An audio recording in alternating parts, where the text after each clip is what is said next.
So there are several things that we're trying to do or that we are doing to make sure that students, when they enter this first quarter in the calculus-based physics sequence, that they are ready to succeed in the class and move on to the next course in the sequence and become the major they came to Stanford to be.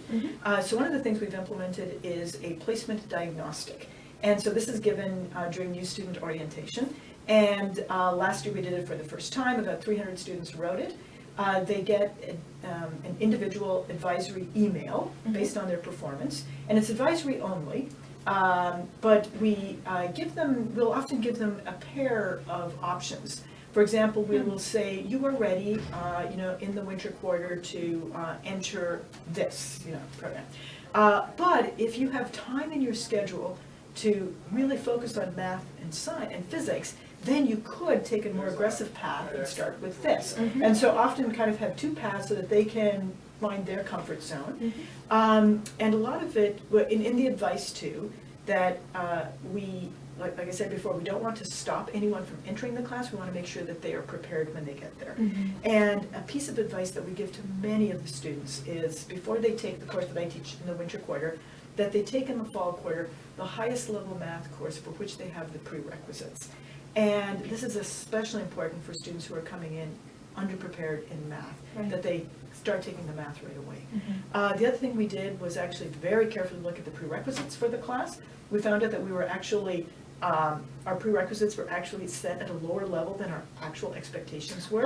So we made those more accurate, communicated that to the School of Engineering, because we don't want to be giving students the false impression that they really don't need to be taking math before or concurrently.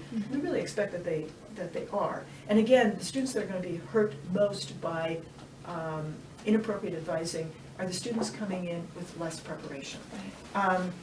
Another thing that we did was we implemented a 1-unit course to go along with the regular 4-unit lecture class. And that 1-unit course was for students who were coming in with less preparation. This is really for students who did not have the strongest background in math and physics because of what was available to them in high school, or maybe because of choices they made. It might have been because they were never advised to take math and physics. So that class was there to help students stay on track.